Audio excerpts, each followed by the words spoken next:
Bom dia, eu queria agradecer muito a presença de todos hoje. Nós temos uma grande alegria de ter oficialmente o nosso grupo de cuidados paliativos reconhecido pela nossa superintendência. E a Regiane a Regiane é nossa enfermeira que fará a apresentação hoje. Ela é apaixonada por cuidados paliativos e eu realmente creio que é um tema que precisa ter paixão, porque vai muito além somente do conhecimento teórico, e ela já trabalha com isso há muito tempo, ela é uma enfermeira paliativista, ela contaminou a nossa equipe com esse desejo da gente poder prover cuidados paliativos pediátricos, e a gente percebe também que é uma necessidade que cada vez mais nós temos crianças com condições clínicas complexas que fazem realmente ser necessário o cuidados paliativos pediátricos. Então, hoje nós temos a alegria de ter a Regiane aqui para compartilhar um pouco da nossa experiência na pediatria de cuidados paliativos. Muito obrigada, Regiane. Eu nem ia precisar do microfone, eu acho, assim, por causa da minha voz. Na verdade, eu pedi essa aula para a Carla, para a médica paliativista. A Carla se formou comigo, né, lá no Palium, só que ela foi para o adulto e eu fui para a pediatria. E eu achei muito apropriada dar essa aula agora, porque a gente teve uma experiência muito singular a semana passada, no começo das minhas férias, na verdade, há 2 semanas. E eu senti muita necessidade de estar falando desse tema, porque ele é real, né? Às vezes as pessoas querem lidar com ele como se, não acontece. Acontece todo dia, né? E a gente perdeu 3 crianças que a gente cuidava há muito tempo em 1 semana. E todas eram cuidados paliativos. Então é por isso que eu pedi essa aula. Estou um pouco emocionada. Eu sou enfermeira pediátrica, então minha aula vai estar cheia de bonequinhos, tá bom? Eu gosto muito do Jean Piaget, então eu coloquei essa frase dele, porque eu penso assim, eu sou mãe, né? Eu sou enfermeira pediátrica e depois eu me tornei paliativista. Então, primeiro como mãe, eu vejo uma criança assim. Então, por isso que eu escolhi a pediatria, porque todo o encantamento da criança, né? Assim, você vai lá fazer um procedimento, tudo. Essa noite até eu fiz um procedimento no menininho e ele estava sedado com ketamina e ele estava agradecendo para mim, falando, muito obrigada por me suportar. Eu falei, meu Deus do céu, é criança. Então, acho que é isso, né, que o Jean Piaget fala, que quando a gente que é da pediatria, quando olha para uma criança, a gente já tem um olhar diferenciado, né? E quando a gente cuida de criança em cuidado paliativo, ele ainda fica muito mais acentuado. Aí é só ir aqui, né? Eu não vou trabalhar muito com definições, porque esse grupo é um grupo que, né, a gente está o tempo inteiro falando de definição.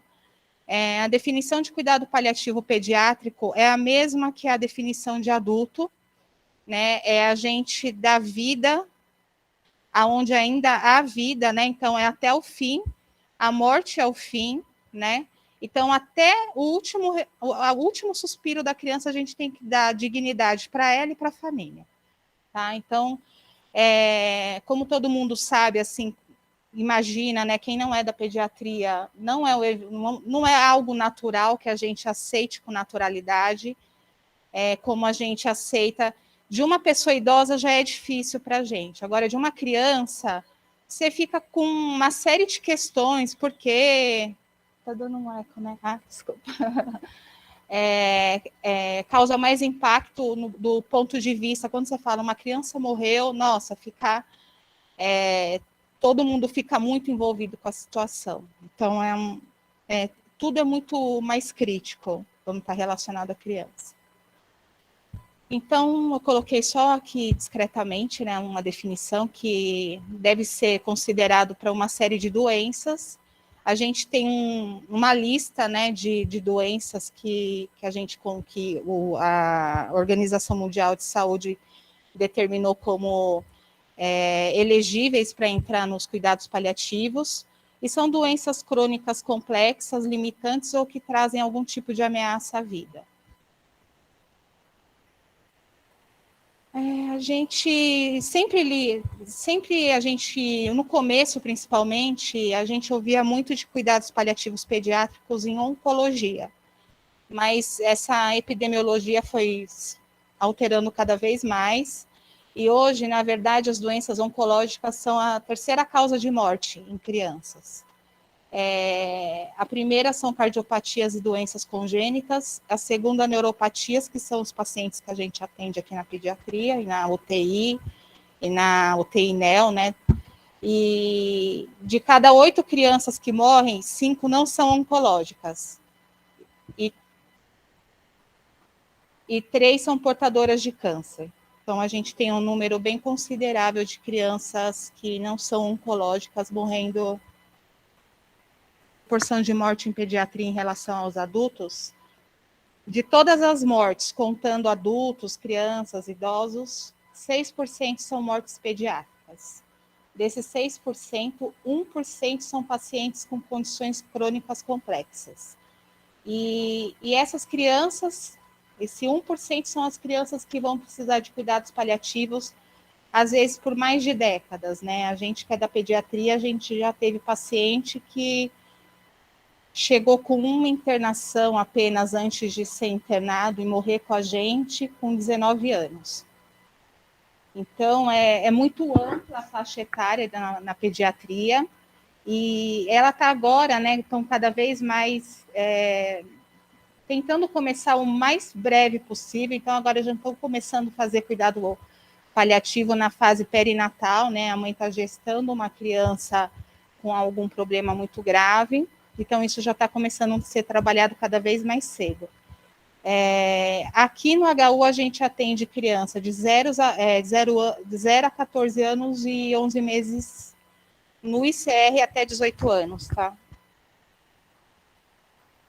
Essa criança era uma criança minha, ele morreu com a gente, ele internou a primeira vez com 18 anos por uma apendicite. Não tinha nenhuma úlcera de pressão, não tinha gastrostomia, não tinha nada. A gente teve que fazer todo um trabalho com essa mãe para aceitar passar uma sonda nasointeral, para depois fazer uma gastrostomia. Ele morreu depois de aproximadamente, ele morreu com 20, ele chegou a completar 21 anos. Mas a gente pegou ele desse jeitinho que está o corpinho dele. Aí a gente fica se perguntando como que consegue, né? Como que a mãe cuida de uma criança assim em casa? Como que é essa vida diária dessa mulher? Tem mais irmãos? Qual que é a renda dela? Como que alimenta? Até o momento ele se alimentava pela boca. Então vocês imaginem mais ou menos a situação. Como que é trocar uma criança dessa? Como que é pôr fralda? Como que é mobilizar? Como que essa mulher fez para não ter uma úlcera de pressão nessa criança? Né? Isso são todas coisas que a gente precisa parar para pensar. O cuidado paliativo, eu como enfermeira, né, a Denise falou, a gente realmente tem um grupo que eu tenho muito orgulho de falar, eu briguei muito, como diz a Denise, assim, meio que eu quis com uma concaminação mesmo, para a gente entender minimamente. Os processos da equipe médica são diferentes dos processos da equipe de enfermagem. Uma outra coisa que eu acho importante pontuar, que na equipe multi, quando a gente vai aparecer, né, no slide falando da equipe multi, mas eu dar uma adiantada, não aparece os técnicos e auxiliares de enfermagem. Mas eu sou uma enfermeira no plantão. E às vezes eu tenho 3 ou 4 pacientes crônicos na enfermaria, né? E eu não estou em todos os lugares, eu não sou onipresente. Então, são esses funcionários, esse pessoal da enfermagem, os técnicos e os auxiliares que vão me avisar, Rê, dá uma olhadinha na região sacral dessa criança que eu acho que está formando uma úlcera. Então, eu acho que a gente também tem que começar a colocar o nome dessas pessoas, desses profissionais, porque eles fazem parte dessa equipe, tá, gente? Então, Eu estou aqui com as meninas que trabalham comigo à noite, e eu não conseguiria fazer 1/3 do que eu faço com essas crianças se eu não tivesse elas, tá? Então, quero deixar bem claro, e toda vez que eu for dar aula, eu vou começar a colocar os auxiliares e técnicos como parte da nossa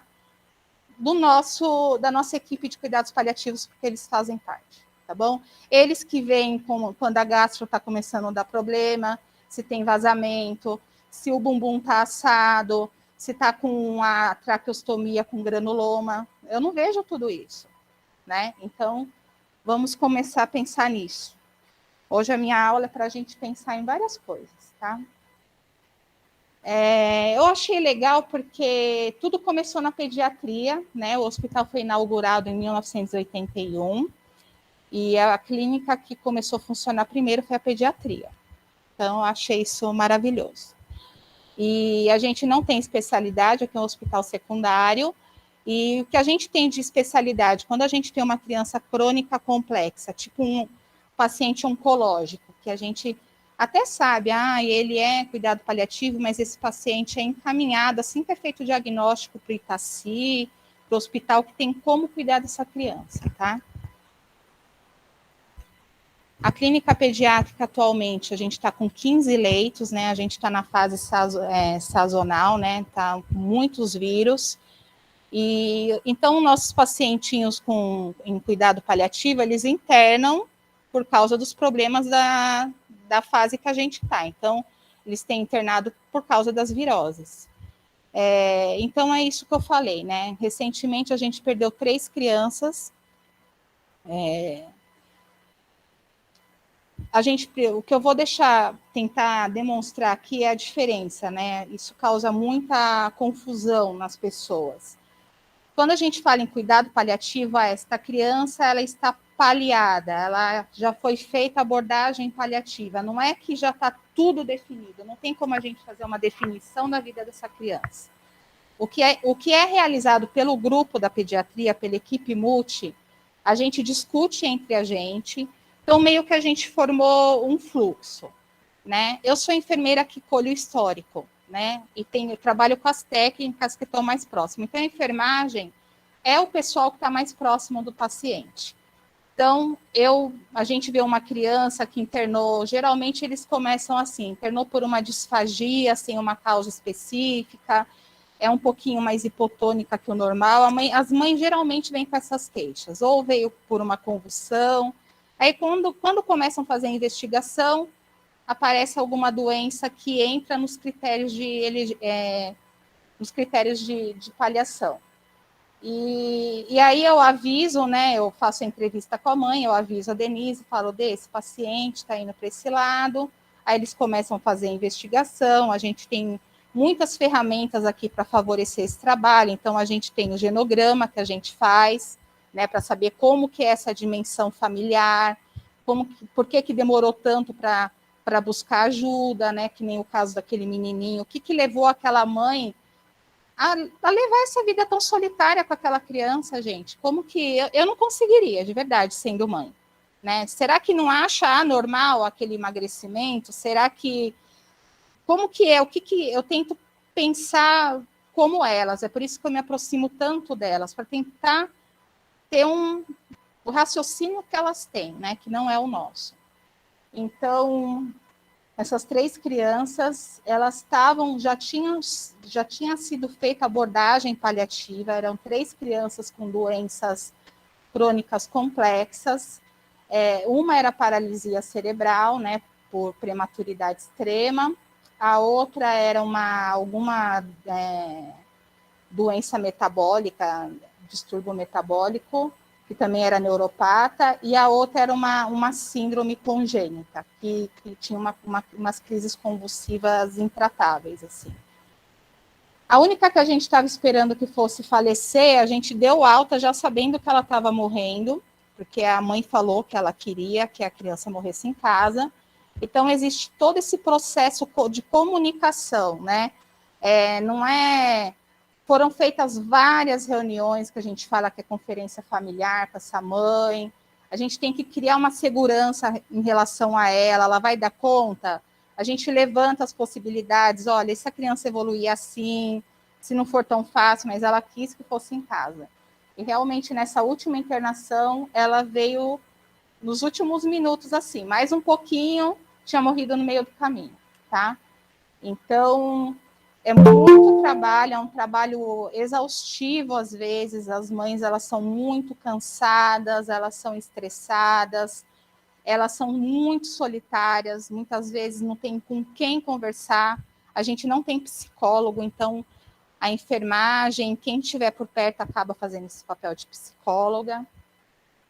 Eu acabei indo para esse lado também, porque eu gosto muito, então eu estou fazendo a pós em acolhimento ao luto, né, para fazer esse acompanhamento que não acaba com a morte da criança, ele continua por um tempo nesse período de luto que a mãe está vivendo. Então, eu estou acompanhando 3 mães no momento, as 3 mães enlutadas.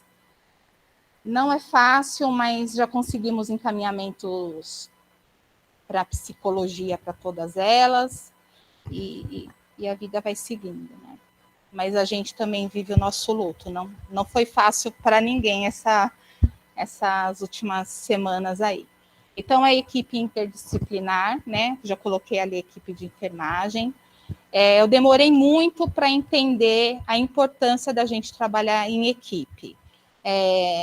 Eu tenho a formação em cuidado paliativo, nem todos têm, mas não é para todo mundo ser paliativista. A gente precisa ter uma inclinação, como a Denise disse, um interesse, uma disposição para trabalhar com esse tipo de paciente, né, que está aumentando cada vez mais, até por causa do desenvolvimento tecnológico que a gente tem.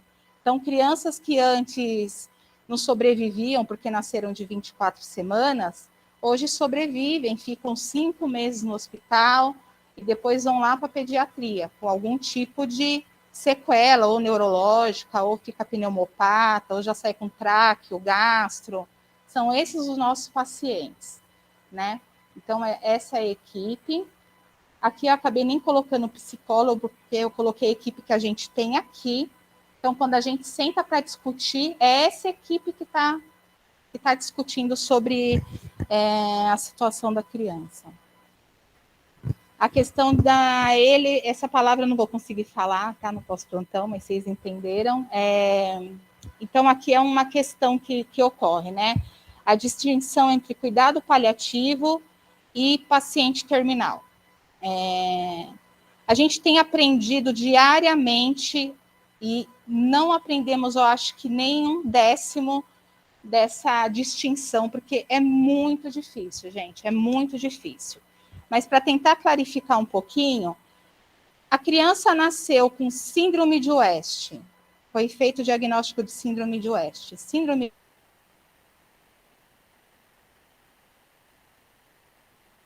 de West não é essa conversa com essa mãe, olha, teu filho tem uma doença que evolui assim, né? Geralmente, habitualmente evolui dessa maneira.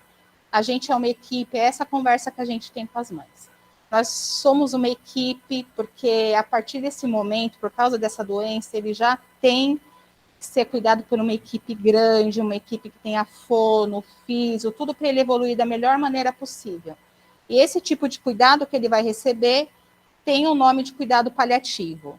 Antes a gente tinha muito problema com o nome, a gente chegou até a discutir, vamos mudar o nome, esse nome assusta as mães. Não assusta ninguém, assusta a gente, porque as mães não sabem nem o que é cuidado paliativo, não sabem o que é a doença, as mães não sabem nada. Então não adianta a gente falar, não vamos falar essa palavra cuidado paliativo, que a mãe vai ter um treco.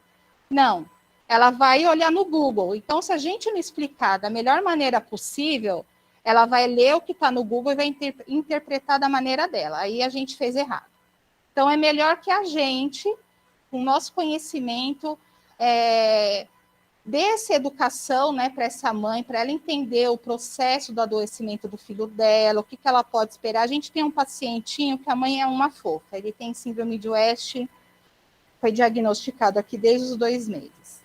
Eu vou dar o nome, é o Gael, né? Agora ele já vai fazer 2 aninhos. Ele já está bem neuropata, já está no máximo lá das medicações. as convulsões estão controladas, mas é uma criança que com certeza não vai chegar nos 5 anos de idade. Ele já está muito debilitado, sempre interna, mas é uma mãe que ela lida com isso com uma naturalidade, ela sabe. A gente criou um canal, isso muito antes até do Covid, de WhatsApp, né? Então, todas essas mães que internam, a gente, uma ou outra, né? Sempre tem, a gente meio que dá uma intercalada nisso, a gente dá o WhatsApp para situações assim que são emergenciais, mas que não tem que vir 2 horas da manhã para o hospital porque quebrou a tampinha da gastrostomia, né? Então a gente tem esse número, as mães têm esse contato com a gente, elas sabem que a gente vai responder quando for possível, e isso facilita muito a nossa vida.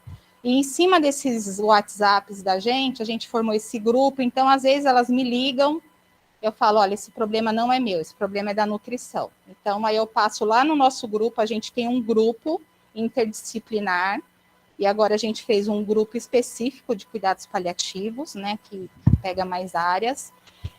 Mas nesse grupo interdisciplinar, se é um problema com a nutrição, a Irene, que é a nutricionista que trabalha junto com a gente, ela responde para mim, aí eu já dou um retorno para a mãe. Às vezes eu falo com a Denise, às vezes eu falo com a Dumara, e assim vai. Às vezes é um problema de lesão grave, gastrostomia, eu falo com a Karen, que é especialista. Então a gente conseguiu formar esse tipo de comunicação, né? Ajuda muito, e a gente já sabe, fulano de tal está vindo bem grave para o PSI, quem está de plantão, para ficar meio de sobreaviso, que foi o que aconteceu com uma dessas nossas 3 crianças.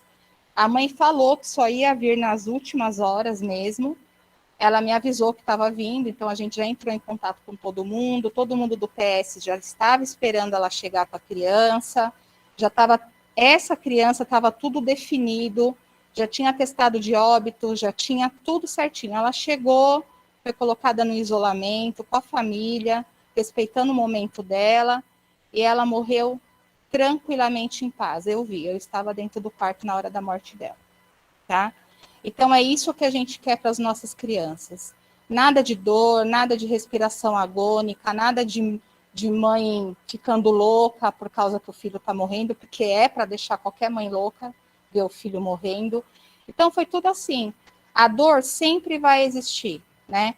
É horrível, por mais que eu esteja acostumada, é horrível você ver uma criança morrer. Não tem como você não ficar mexida com isso, né? Mas a gente aprendeu depois a respeitar o luto da equipe, né? A gente perdeu 3 crianças da equipe da pediatria. Eu tô aqui 21 anos, nunca vivi isso, gente. Então tá muito difícil. Quem tá comigo lá sabe. Não é fácil, a gente fica pensando, meu Deus, que louco, ela estava aqui há 2 semanas na enfermaria, agora ela não está mais aqui na Terra, sabe? É uma coisa bem difícil de lidar. E a gente está crescendo em alguns, porque a gente precisa lidar com 4 dimensões, né? Que é a social, a física sempre em primeiro lugar. Então a gente tem que primeiramente controlar os sintomas físicos das crianças e junto com isso manejar os demais sintomas, que é a parte social da família, né? Que entre esse genograma a gente vê como que o que tem de salário entrando, quem sustenta a família, aí o serviço social entra nessa parte para ver a questão do benefício, né, a questão de conseguir as medicações aí de alto custo. Então, a gente vai trabalhando tudo junto, essas 4 dimensões. Seria psicológica que não tem, mas a gente tem se virado com o que a gente tem. Esses dias eu entrei no grupo agora, né, que é o grupo de cuidado paliativo, e estava uma discussão falando que a gente precisa de um espaço, disso, de aquilo. Não, a gente não precisa de espaço, é o ideal, né? Seria o ideal a gente ter um espaço, enfermaria só para cuidado paliativo, mas a gente não tem, e a gente tem que trabalhar com o que tem e fazer o nosso melhor. Então, o que a gente precisa, que eu coloquei isso no grupo, é disposição e disponibilidade. E um biombo, para a pessoa não morrer lá no relento com todo mundo olhando. É só isso que a gente precisa. Dar dignidade para a pessoa. A morte, ela é a continuidade da vida. Todo mundo que nasce vai morrer, né? Então, esse momento ele tem que ser tão especial quanto, por mais difícil que ele seja, tão especial quanto o nascimento, como foi minha professora, Ana Cláudia Arantes. Ela tem vários livros que diz a respeito disso, que a morte é um dia que merece ser vivido. Eu, pessoalmente, eu não acho isso, né? Eu não quero morrer tão cedo. E eu não quero que as crianças que eu cuido também morram, mas elas morrem. E a gente também. Quem me conhece sabe que eu quase morri em novembro, né? Então, agora eu falo com muita propriedade o que é ser um paciente com risco de vida. Foi conversado com a minha família que eu poderia morrer aí nas próximas 24, 48 horas. Eu tive um choque séptico. Eu sei o que é usar fralda. Eu sei o que é ser puncionada 50 vezes por dia. Eu sei o que é ser hemotransfundida, passar por cirurgia.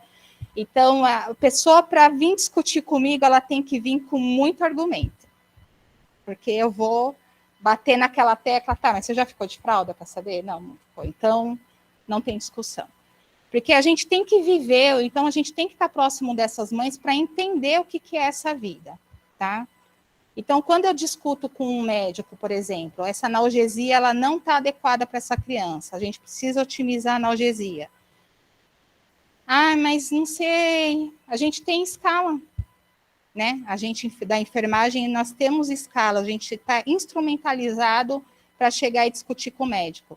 Mas, olha, toda vez que eu vou trocar a fralda dessa criança que tem luxação congênita de quadril, ela quase morre, ela tem até convulsão de dor. E aí, se a pessoa discute comigo, aí eu mostro a escala de dor. Então, não tem como discutir, porque a gente tem tudo para fazer a coisa perfeita aqui, gente. A gente tem muita coisa que, eu acho que em hospitais, assim, de ponta, sei lá, que nem o Einstein, assim, também tem, e a gente é SUS, né? A gente tem que aproveitar o que a gente tem. Então, eu pego muito no pé mesmo, sou bem chata. Enquanto eu não vejo uma morfina para uma criança que é imóvel na cama, eu não sossego, porque eles têm muita dor. Se tem dúvida, vai trocar a fralda da criança. É simples assim. A gente tem uma criança que a gente não consegue mais abrir a perninha dela, ela tem 11 anos. Se tem dúvida da dor da criança, troca a fralda dela. É isso que eu sugiro para as pessoas que têm dúvida. A outra coisa que eu acho importante falar, todo paciente terminal é paliativo, mas nem todo paciente paliativo é terminal. Então, quando a gente pega uma criança que está no início do diagnóstico, né, a gente fez, né, a doutora Laura, neurologista, fez o diagnóstico de síndrome de West. Essa criança pode viver 12 anos em cuidado paliativo. E em algum momento ela vai entrar na fase de terminalidade com a gente. E nesse período de 12 anos, a gente tem que ir preparando essa família, porque a cada internação dela, ela vai sair daqui um pouquinho mais grave, né?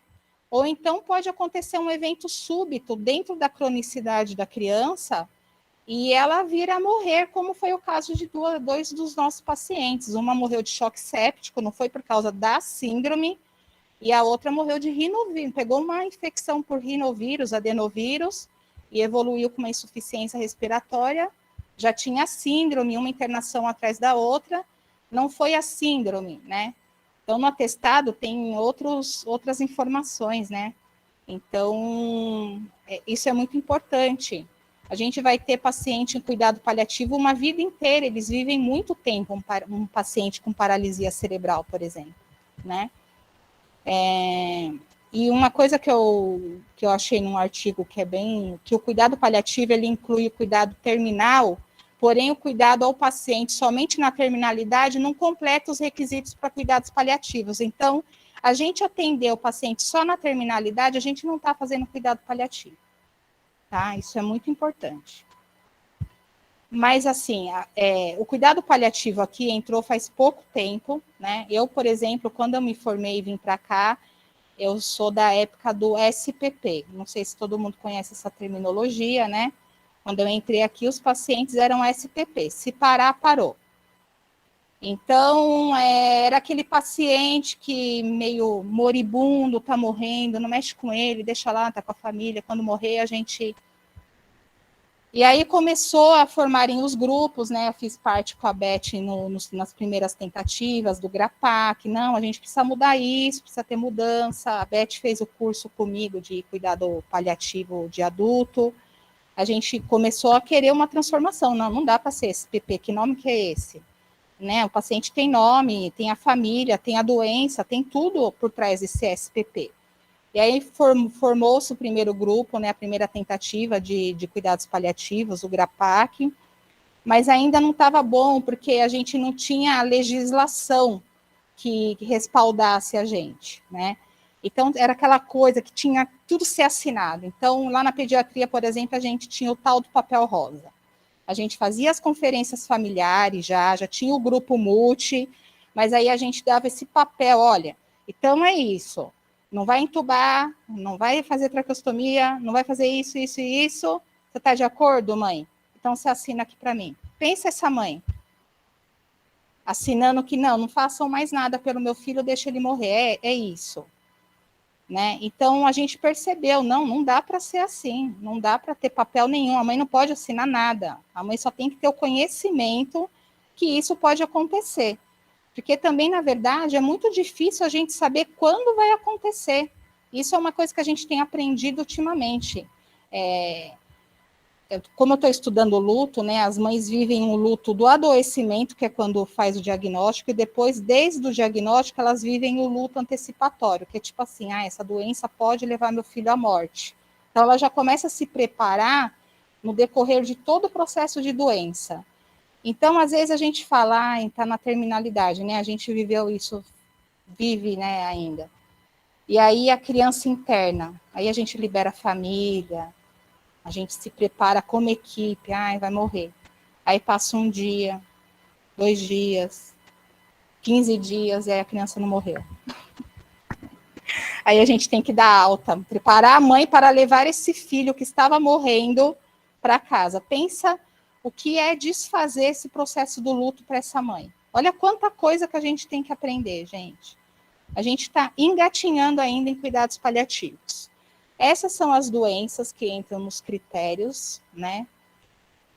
Então, aqui no HU, o que a gente mais atende são crianças prematuras extremas com paralisia cerebral, tem algumas crianças cardiopatas, mas sempre relacionado com alguma desordem metabólica ou desordem cromossômica.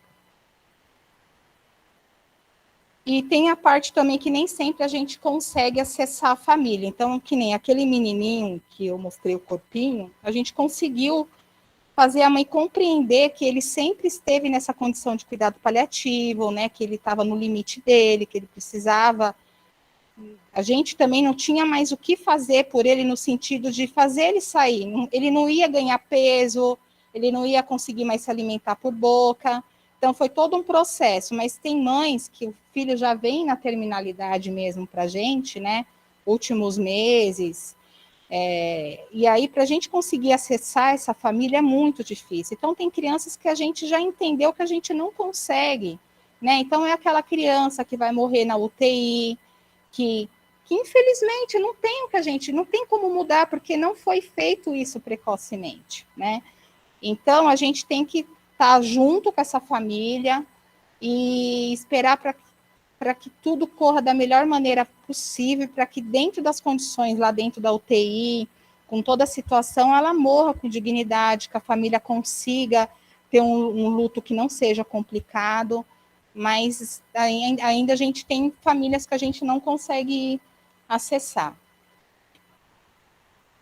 Então, aqui está falando, né, de novo, da intervenção precoce, que assim que faz o diagnóstico, a gente já tem que começar a abordagem paliativa.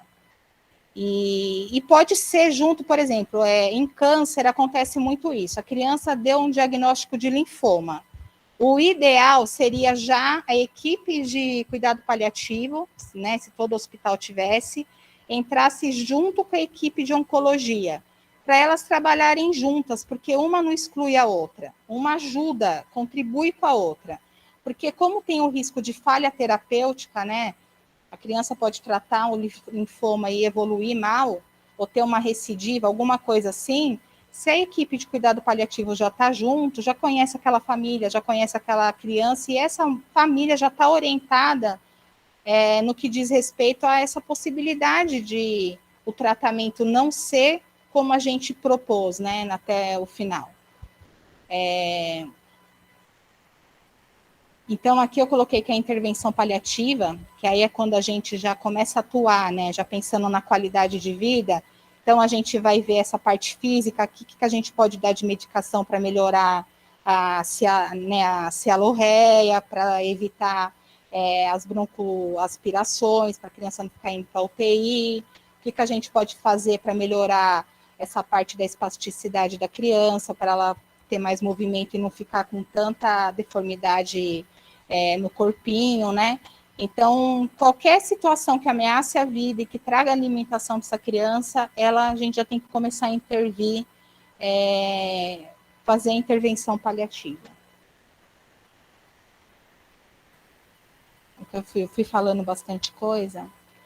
Aqui, o que eu acho que é importante falar desse slide aqui é que agora, né, mais nesses últimos anos, graças a Deus, o pessoal tem começado a ver isso já no pré-natal. Então, se a gente está envolvendo mais neonatologista, obstetra, tudo, porque se já tem uma criança que vai nascer com uma anencefalia, alguma coisa que não tem, né, é inviável, né, para ela continuar viva, essa mãe já vai estar sendo preparada, né, para quando chegar o momento não ser uma coisa tão complicada, tão difícil como sempre foi.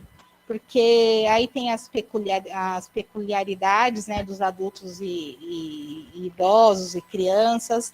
A gente tem muito problema com medicação, não tem medicação para criança, né? Então, os médicos, os farmacêuticos trabalham muito juntos para trabalhar com as doses, né? Porque a gente tem que dar alguma medicação para tratar as situações físicas.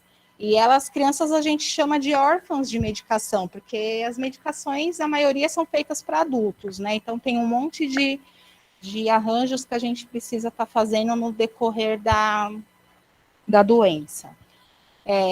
Como que a gente faz a intenção paliativa lá na pediatria? Então, eu já falei, criança interna, se ela já tem uma paralisia cerebral que você já olha e fala, nossa, tem uma neuropatia já importante, já toma medicação, a gente vai levantar o genograma, vai ver a situação dessa família, aí a gente se reúne, discute o caso e faz essa primeira conferência familiar, que é quando a gente vai iniciar a abordagem paliativa. Geralmente, quando o neném nasce com uma paralisia cerebral por anóxia, isso é meio falado assim rapidamente, porque a mãe percebe, né? Você tá lá, você teve teu filho, o filho nasceu, ele não chorou e ficou sem chorar por não sei quantos minutos. A mãe já percebeu, aconteceu alguma coisa de errado com meu filho. E aí depois ela vai perguntar para o médico, tá tudo bem com meu filho? Aí o médico meio fala por cima, faltou um pouquinho de oxigênio, né? Mas está tudo bem. Então, a maioria das mães que eu converso, elas têm essa informação. Agora entendi. Quando ele nasceu, o médico falou para mim que faltou oxigênio. Então, é por isso que ele é assim? Sim. Então, isso já teria, depois que passasse a fase do parto, tudo, que o neném se recuperasse, né?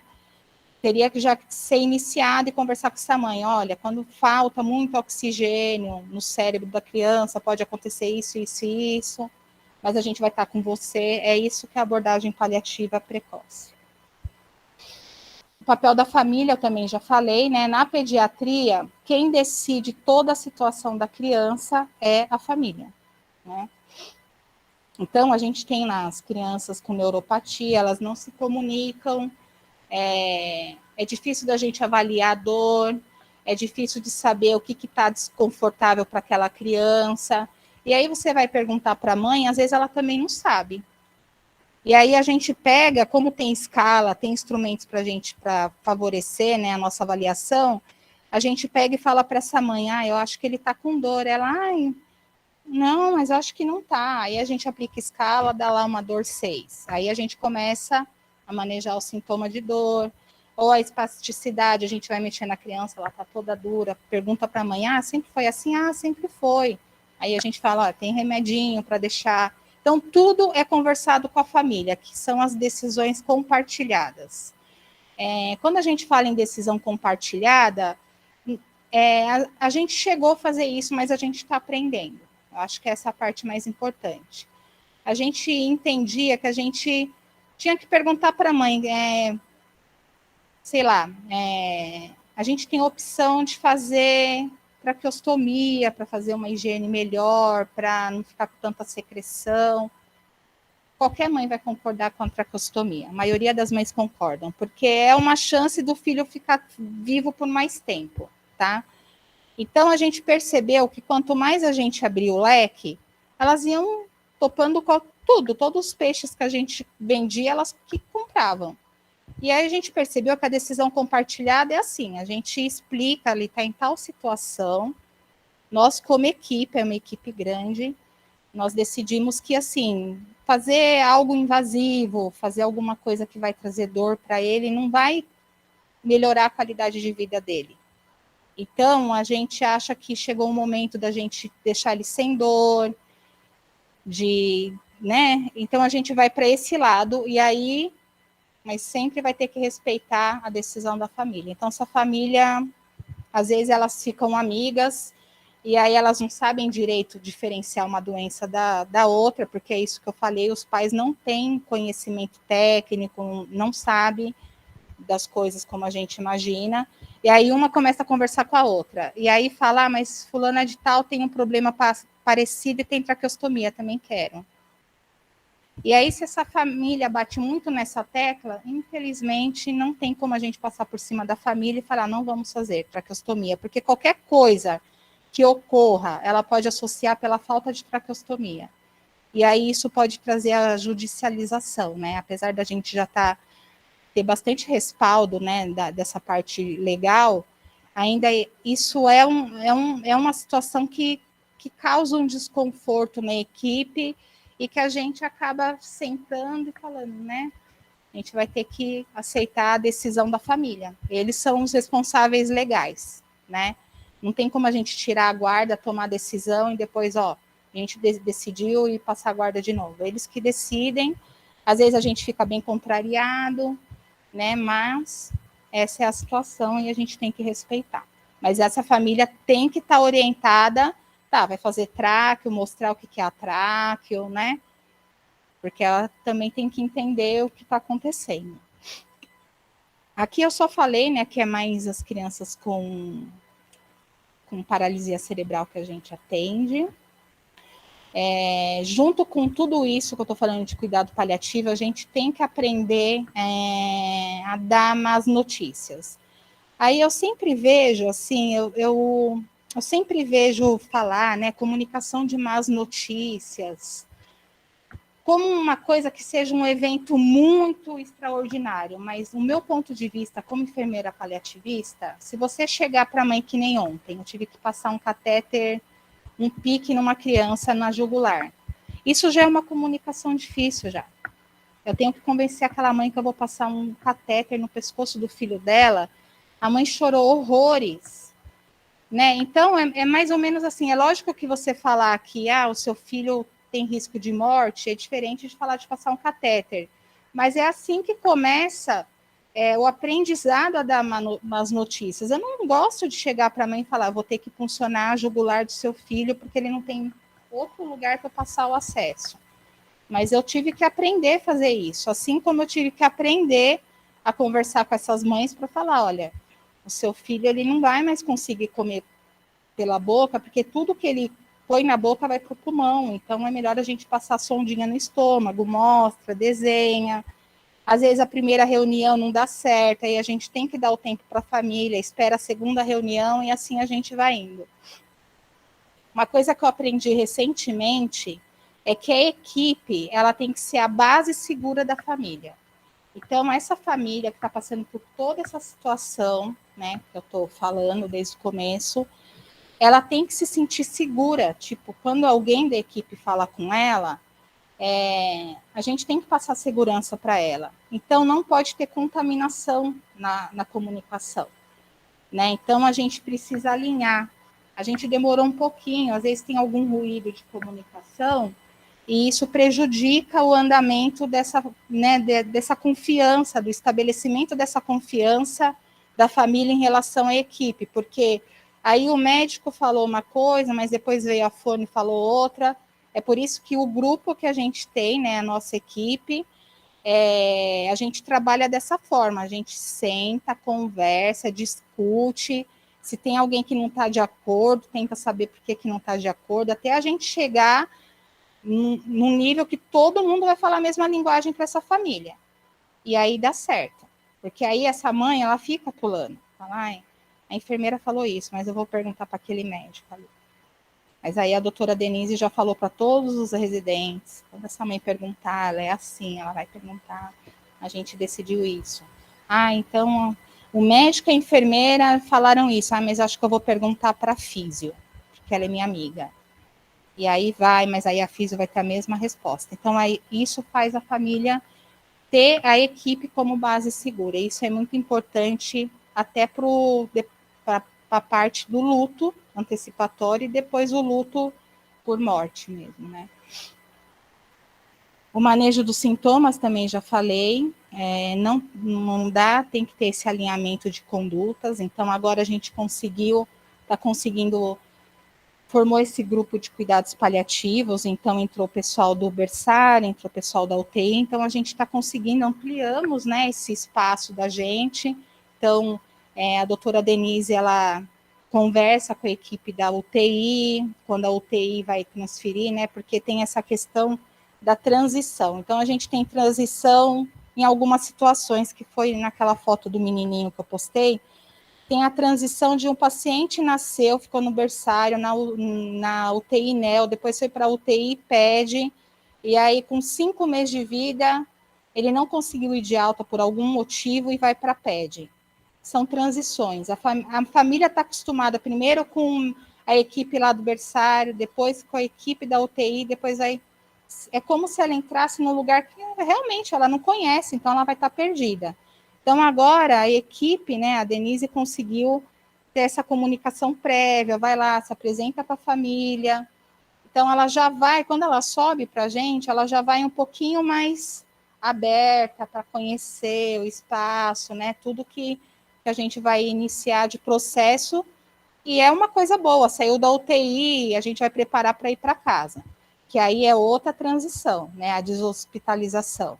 Né? Então, também precisa de todo um caminho, né? Precisa ser bem traçado esse caminho para a gente não trazer mais sofrimento ainda para essa família. E uma transição que a gente tem aqui, que eu acho que ainda a gente vai ter que discutir bastante, e que é um sofrimento para a gente tem os pacientes que são neuropatas, eles são pequenos e magrinhos, né? E aí, quando chega a 15 anos, teoricamente, eles não podem mais internar na pediatria, é um sofrimento para todos nós, que a gente quer que eles fiquem na pediatria.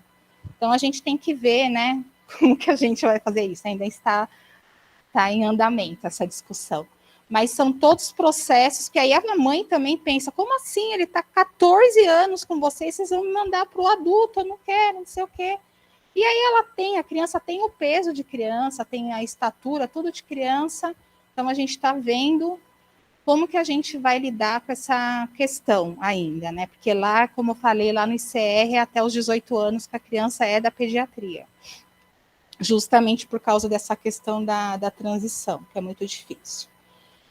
Então, como eu falei anteriormente, criança chegou com alguma doença crônica complexa, a primeira coisa que a gente tem que avaliar é a dor. É um indicador padrão ouro, essa criança está sem dor, tá bom? Aí depois a gente vai manejando os outros sintomas. Tem sintomas que a gente, lá na pediatria, a gente tem muita dificuldade e a gente está estudando junto com a farmácia, já conseguimos conquistar muita coisa, né? Agora a gente tem botox para a situação de cialorreia para algumas crianças, então a gente está indo atrás para melhorar cada vez mais a qualidade de vida dessas crianças que a gente cuida. Aqui eu postei essa tirinha que eu achei muito fofa, né, das maravilhas do mundo. Então, aliviar a dor do paciente é a 8ª maravilha do mundo, tá, gente? E aqui estou terminando para a gente refletir, porque a gente está nesse processo na pediatria, né? Quando que inicia a fase de terminalidade da criança? É igual para todas? Tem uma linha que divide? Aqui agora ela entrou na terminalidade. Quando a gente vai ler os artigos, ver as pesquisas, tem muita discussão mesmo ainda, né? Uns vão para um lado, uns acreditam que a terminalidade começa em tal fase, outros acreditam que é só nas últimas horas, últimos dias. E aí existem instrumentos para a gente avaliar a performance e a evolução dessa criança. Então, a gente pega uma escala de funcionalidade que dá para a gente aplicar em criança.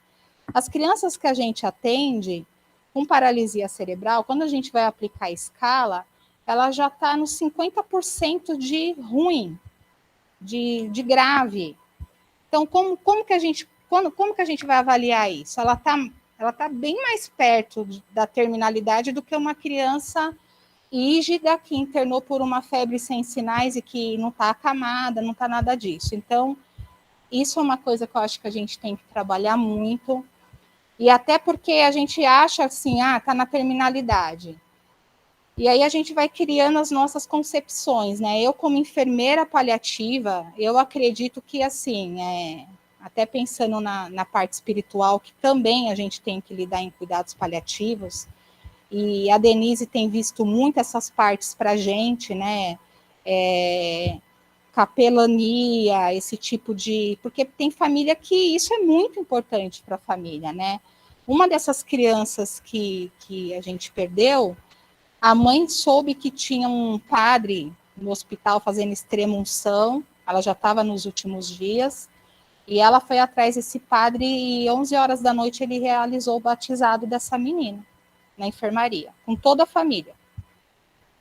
E eu autorizei a entrada, o padre com a maior paciência, esperamos toda a família, o irmãozinho, a avó, o pai, todo mundo chegar, a equipe toda, formamos ali uma congregação, fizemos o batizado, e essa menina veio falecer 2 semanas depois. Pensa, é isso que eu falo da disposição.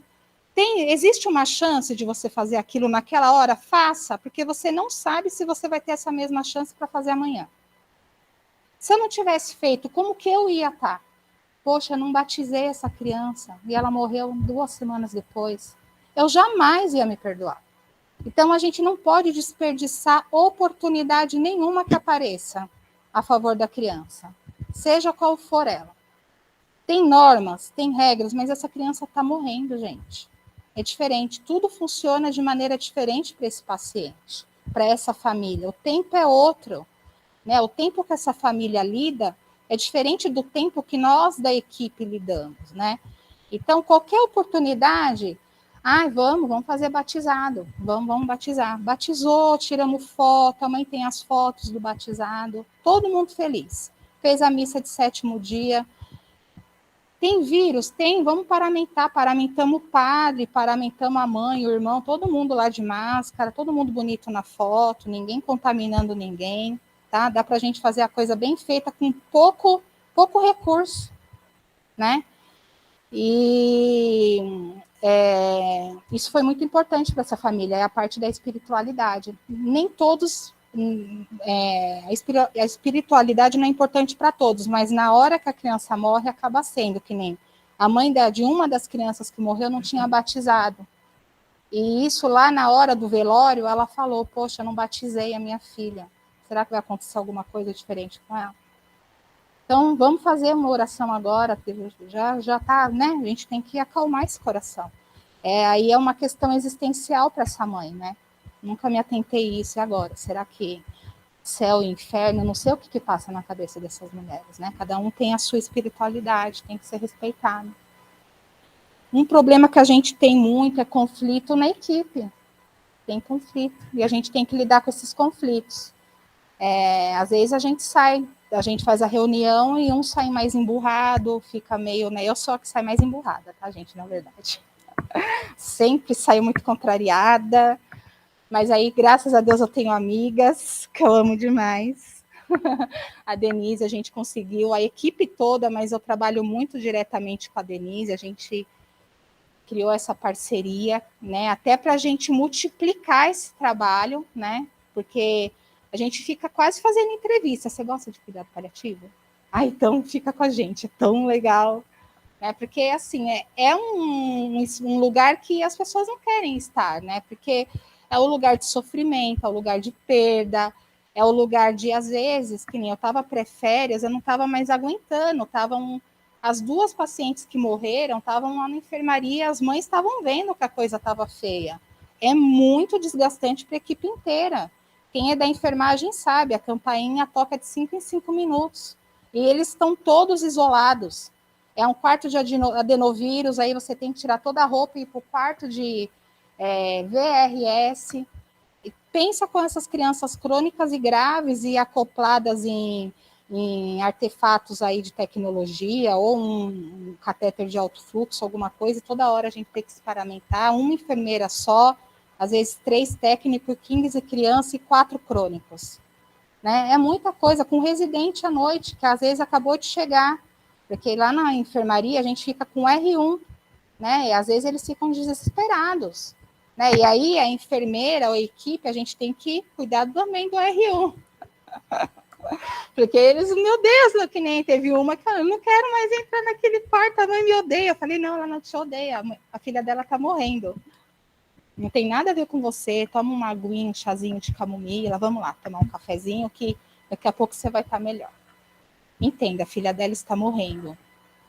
Só entenda isso, não é você. A questão do luto, né?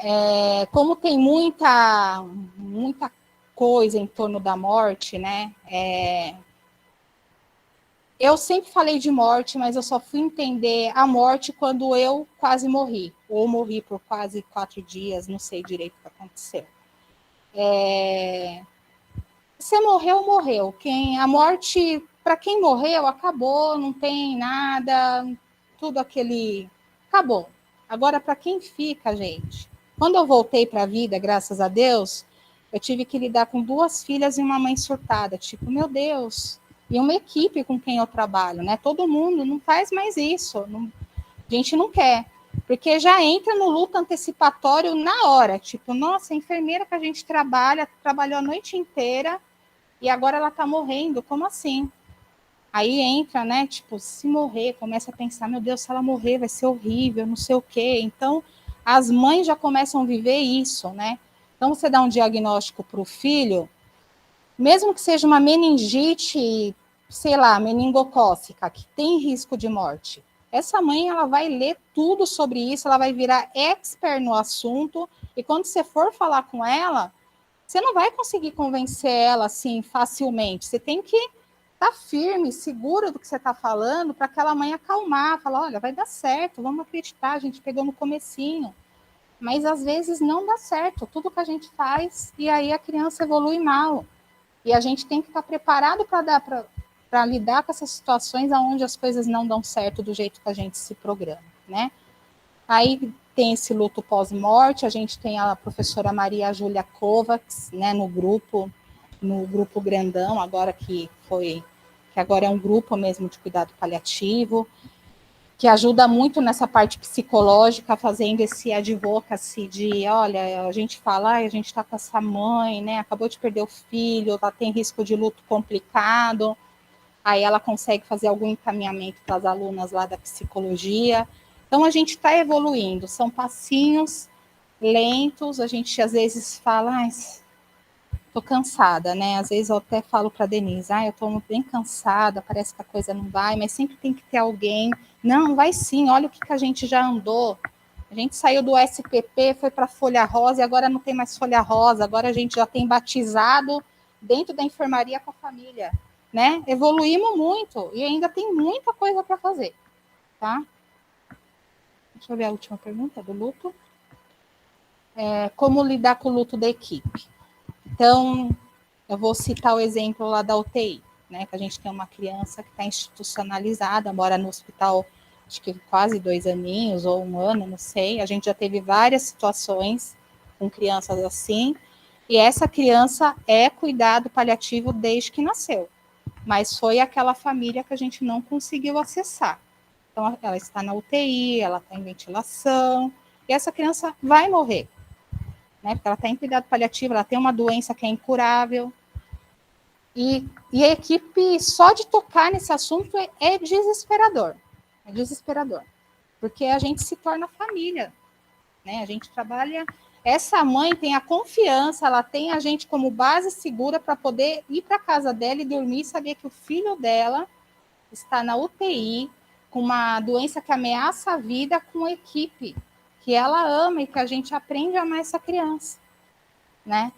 Então, é tudo muito intenso, né? Principalmente para a equipe de enfermagem, por isso que eu vou reforçar, vamos valorizar mais o trabalho da equipe da enfermagem, e não estou falando da posição de enfermeira, mas dos técnicos mesmo, porque eles ficam ali ouvindo aquela mãe, né? Ali trocando a fralda, ouvindo a mãe. Então, a gente fala, mãe, vai descansar um pouco, deixa que a gente fica, vai passar o final de semana, fazer a sobrancelha, fazer uma escova no cabelo, porque ela tem que ter segurança nessa equipe, que essa equipe vai trocar a fralda, que o neném não vai chorar de fome. Então, é isso, é criar esse vínculo, e depois que ele é criado, não tem mais como sair disso, tá, gente? É amor mesmo, a gente está lidando com amor, tipo, quando a gente perde uma criança dessa, a gente perde alguém muito próximo, não é um filho, mas é como se fosse, dói muito. E a gente está preparado para lidar com a morte dessas crianças?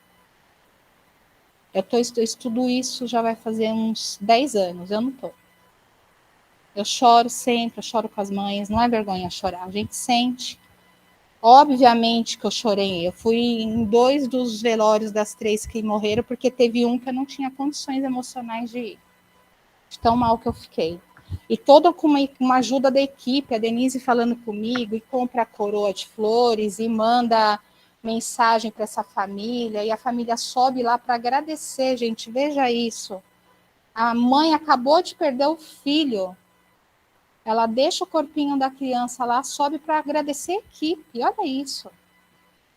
É com isso que a gente lida. A gente lida com pessoas gratas, apesar do desfecho horroroso que teve essa vida dessa família, né? Então é muito forte isso, tá? E é isso, a gente tem que... A gente como equipe, a família como família, a gente vai ter que ter uma hora que vai ter que deixar aí, né? É bem, eu acho que essa foto expressa bem isso. Uma coisa também que é difícil é o prognóstico, né? Então, prognosticar uma criança eu ainda como enfermeira paliativista há muitos anos, eu acho quase uma coisa impossível, assim, a gente falar, agora está nos últimos dias. Certeza, nossa, está muito diferente da última vez. Você não acha? É equipe, não, é verdade, tá? Aí a gente entra no consenso, não, tá nos últimos dias. Aí acontece isso que a gente falou. Aí dá 15 dias, a criança não morreu, a mãe, tipo, vamos dar alta para a criança, né? Aí a criança vai, vive mais uns 3 meses, aí volta, reinterna, e a gente pensa, acho que agora... Que foi o caso até de uma dessas que morreu. A menina teve Covid, depois fez um choque séptico, depois pegou rinovírus, depois pegou mais não sei o que, foi na 6ª vez que ela morreu. E a gente já tinha feito o prognóstico que ela estava no final de vida o ano passado. Então, antes a gente tinha até o hábito de falar, acho que essa criança vai viver mais uns... As mães perguntam, né? Quanto tempo de vida a senhora acha que ele tem, doutora? Né? Que para a mãe todo mundo é doutor. Eu acho que a gente se atrevia, olha que atrevimento, falar mais uns 3 meses. Aí a criança vive, que nem o João Vitor, vive mais 5 anos. Está vivo ainda. E ótimo, nem está mais na terminalidade nem nada. Por isso que a gente começou a discutir sobre terminalidade. A gente instalou a terminalidade para essa criança e ele já está fazendo, acho que quase 5 anos. E a gente já fez isso há uns 4 anos atrás. Então, a gente precisa entender e o que é essa terminalidade. Eu acho que é muito individual, cada um vive a sua, cada um tem seu dia, aí cada um vai ter a sua crença também, né? E outra coisa que a gente sempre discute nesse grupo é que a gente tem que ter o nosso modelo. Não adianta a gente querer fazer o trabalho igual é feito o cuidado paliativo que é feito no Sírio-Libanês. A gente não é o Sírio-Libanês, a gente é o Hospital Universitário da USP. E daqui saem muitos médicos que vão ser médicos lá no Sírio-Libanês. Então, veja só, a gente tem peso, né? A gente carrega isso e a gente tem que honrar esse nome dessa universidade, né? É isso que eu aprendi em equipe. E é isso que a gente tem tentado fazer. E então a gente sempre conversa no grupo que a gente está construindo o nosso modelo de assistência de cuidado paliativo, né? Então a gente tem a nossa clientela, a situação deles são completamente diferentes da situação, até de nível de esclarecimento e cognitivo da família, para você conversar, é totalmente diferente de você conversar com uma família que está internado no Albert Einstein, né? Então, a gente tem que criar o nosso jeito de fazer cuidado paliativo e é isso que a gente está tentando, né, Dê? Está acabando. Acho que acabou. Desculpa, é que eu falo muito. Queria agradecer muito a Regiane aqui por compartilhar a experiência dela, excelente aula, né? A dedicação que ela tem. E realmente reforçar algumas coisas que eu acho que são muito interessantes da gente pensar, né? Nós somos um hospital secundário, um hospital geral, e hoje em torno de 20% dos nossos leitos da pediatria são ocupados por crianças com condições clínicas complexas, ou seja, crianças que são elegíveis a cuidados paliativos. Isso vai ser uma realidade, quer queira, quer não, da nossa cidade de São Paulo. Os prematuros sobrevivem, muitas vezes com sequelas, as síndromes genéticas sobrevivem e vão ser pacientes que vão demandar muito recursos de saúde. Portanto, o tema cuidados paliativos para a pediatria é fundamental e eu tenho a certeza absoluta que cada vez mais a gente precisa aperfeiçoar esse tema da nossa assistência. E a gente tem alguns desafios a mais que eu acho que é muito interessante.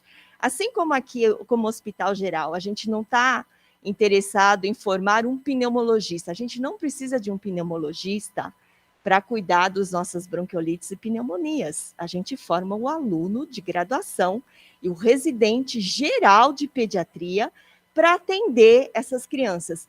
Então, raramente nós vamos ter pessoas graduadas, como a Regiane, em cuidados paliativos. E é isso que é esse modelo que a gente está construindo, é que, independente de você ter uma graduação de cuidados paliativos, o nosso aluno, seja de medicina, seja de enfermagem, seja de físio, fono, TO, farmácia, de todas as disciplinas, precisam ter o conhecimento de cuidados paliativos e fazer uma assistência, né? Então, acho que isso é uma coisa muito interessante que nós estamos construindo, porque, lógico, quando você tem uma equipe formada de cuidados paliativos, é muito mais fácil você, como equipe, ir lá e a equipe cuida, né? Nós aqui somos um hospital-escola, então a interdisciplinaridade que a gente já desenvolvia em outros casos, agora para cuidados paliativos é fundamental. Então, assim, eu amo cuidados paliativos, porque realmente nesses momentos em que a equipe se reúne para discutir o cuidado, é o momento em que a gente tem que tirar as diferenças. Não, eu gosto de verde, eu gosto de bege, eu gosto de azul. Peraí, vamos tentar definir que cor que nós vamos pintar aqui? Porque não pode cada um chegar e querer pintar de uma cor, porque eu prefiro tal cor. Então, algumas cores a gente vai descartar, que tipo, não dá para fazer todo... Não, peraí. Então, nesse momento dessa reunião que a gente faz, é o momento em que a gente, cada um tem de chegar e falar por que eu quero essa cor, por que eu acho que é isso, e a gente constrói junto a equipe e dissemina. Então, esse é um modelo que eu acho fantástico, porque a partir do momento que o médico muitas vezes não é o mais importante, tudo bem que para controle de sintomas, a responsabilidade maior é nossa, mas esse olhar diário, com certeza, a equipe da enfermagem, as técnicas, auxiliares que estão ali para dizer para mim o que elas estão vendo, né, para eu poder manipular, e toda a equipe multidisciplinar. É assim, não tem ninguém mais importante dentro do cuidados paliativos, todos são importantes. A gente tenta harmonizar a nossa assistência para que cada um dissemine na sua equipe de enfermagem, na fono, físio, cada um vai disseminar aquilo que foi discutido para que haja um diálogo único. E a gente tem ainda o desafio que acho que a gente tem crescido bastante na integração dos setores. Então, na hora que eu consigo integrar o meu PS para saber desse paciente que pode chegar a qualquer momento, quais são as medidas, e eu deixo um relatório, inclusive, para dar segurança para o meu colega da equipe, que se o paciente chegar, já foi conversado algumas coisas com essa família, e a UTI, para a gente alinhar antes da criança subir para a enfermaria, para que a mãe não ache que escalonar o recurso tecnológico seja uma perda, pelo contrário, nós estamos tirando o recurso tecnológico para dar mais qualidade com outras coisas que a criança precisa na tentativa de uma deshospitalização, né? Então, junto com a ANEL, então, assim, tem sido um desafio bem gostoso, a gente integrar desde da ideal, na obstetrícia, né? Na obstetrícia, na neonatologia, né? na UTI, enfermaria, PS, ambulatório, PAD, o Programa de Assistência Domiciliar, para a gente poder integrar tudo isso, né? Então, assim, e dizer que, apesar de ser, às vezes, pouco pesado, né, a gente passar por isso, reforçar que é extremamente gratificante, né, Rê? Eu acho que assim, o feedback que a gente tem tido, praticamente em 100% dessas famílias que a gente se envolveu um pouco mais, é gratidão.